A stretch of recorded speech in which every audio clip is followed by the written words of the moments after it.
So, in this explosive story in 1941, when you hear about a story that is as important as December 7th, 1941, you think about the people who were alive at that time, who were in love, who loved others, who had kindness and compassion for others.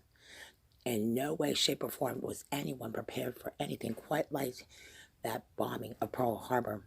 Unlike America today, which has fallen behind in values and morals and love, especially. Rarely do you ever see most young people go out to dances anymore. They don't go to the movies. They don't go to those places.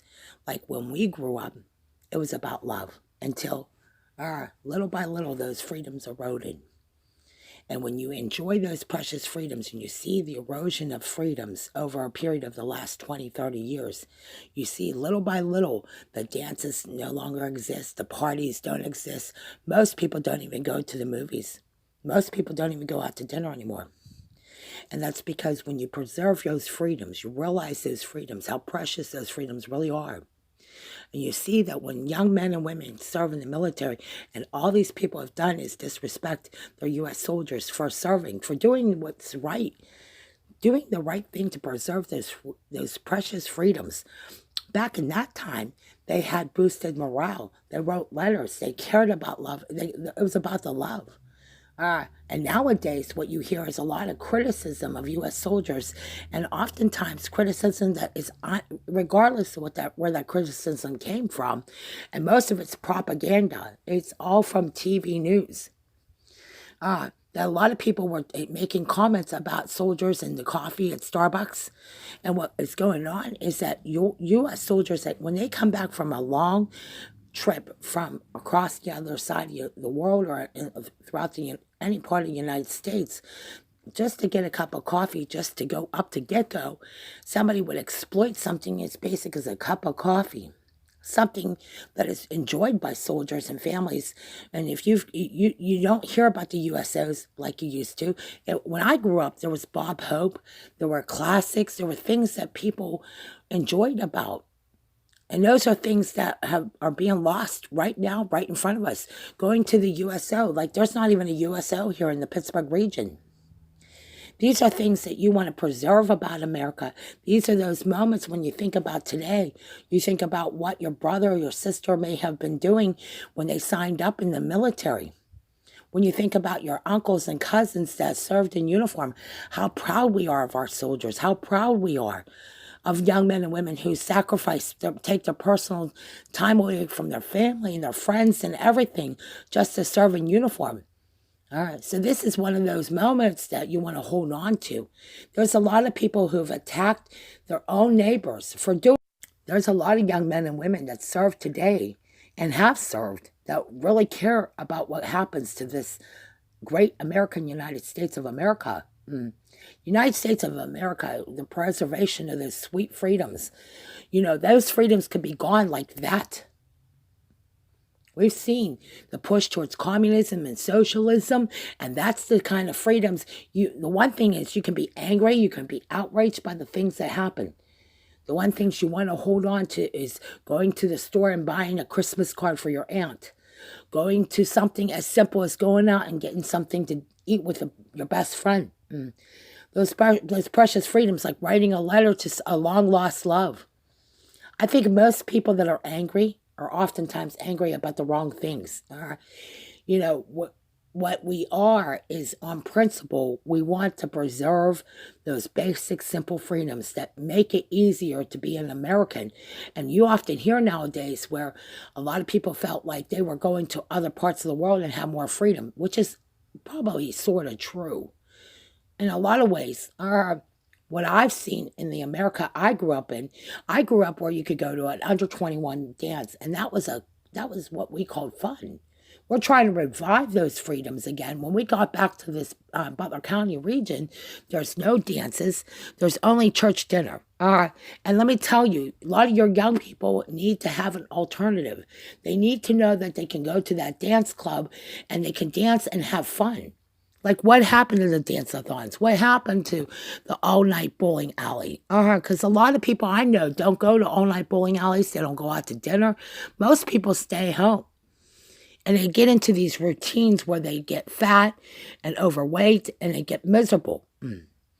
What we want to do is bring back those freedoms, those precious freedoms, like going to the bowling alley. I created preserving youth, preserving the beautiful things that make America great again. Those freedoms that a lot of people poo-poo some of these ideas. I'm going to tell you, there's a lot of things about America I would not poo-poo. There's a lot of things that go on in our neighborhoods right now as a result of disregarding that dance. Like here in Butler, the mayor shut down that little area. There's such a drug problem here in this region alone with the epidemic of heroin in some of your communities and cities throughout the United States. And this has nothing to do with a gay or homosexual issue. It's just somebody who wants to go out and have fun and dance the night away. There's a lot of people poo-poo the prom nights and they poo-poo this stuff.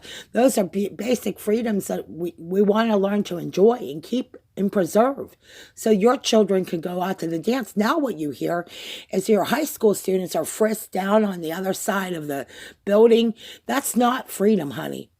That's not the freedoms we grew up in. The world that you're growing up is in a post 9/11 war where they can frisk your children down in a police state mentality. And what we're trying to do is we want to emphasize that your children want to grow up in the America we inherited. I inherited the America that my parents and grandparents grew up in. My grandfather was in the World War II. My uncles served in a Navy ship on World War II. My dad, the whole inspiration behind the Field Report was because my dad in 1941 was listening to the radio the morning of December 7th, 1941. In fact, that is the reason I have the Field Report. That's why I wrote it. Because my dad was 9 years old and he was waiting to hear about his brothers who were serving on the ship in World War II, headed from Okinawa into Japan, where some of the areas that you hear about today that are on a day, especially on a day like today. How important Okinawa was. My dad was in a Marine Corps. He was in Parris Island. They were in Japan. They were in all parts of the world. That is why the Field Report exists. And we want to preserve those freedoms. And we want to see places like where you could go to the bowling alley. Someday you'll see that Moonlight Lounge at the bowling alley in Zillionople. Because it's about preserving freedoms. It's not about on principle, this is the right thing to do. There's a lot of people might poo-poo those ideas. Someday they'll regret the day when they find out their kids are, ODing on drugs. They need to promote dance clubs and places where kids can go do something and have fun. Tell me, where's the nearest dance clubs? Where are the dance clubs? When I was in high school, there were dance places to go and have fun. So when you see the song Candyman, and you see what Christina Aguilera and her legacy, most of those dance clubs don't even exist today. And there's something wrong. Punishing children by taking dance clubs away is not how it works. That's what you see today, though. Instead of the dance clubs, what you see what was replaced is heroin and drugs that fills up the void. And the basic war on drugs started and ends at some point. And it starts and ends when your family says, hey, I want my kids to go to the bowling alley. I want my kids to go to the movies. I want my family to go and enjoy the freedoms we grew up with. The ones that were, the inherited freedoms that were given to us need to be passed down to our kids, like going to that dance and party. So remembering Pearl Harbor and those precious freedoms that we have today and what we want to pass down to our children. Stay tuned to the Moonlight Lounge after this. Mm-hmm.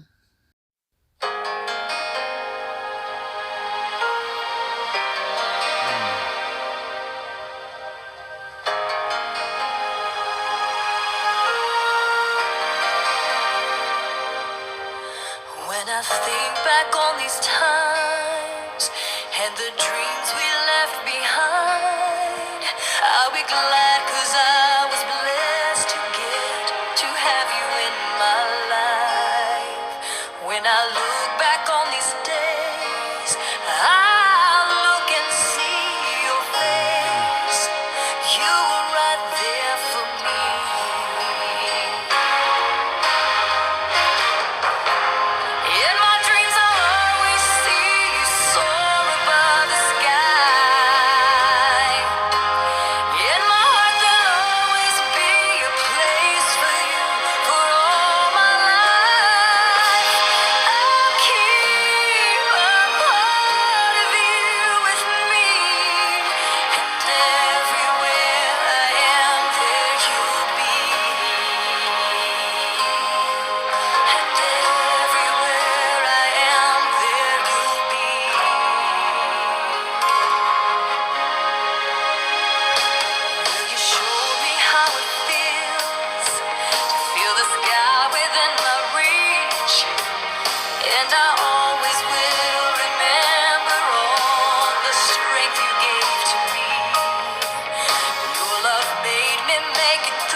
memories are something we all need to cherish too.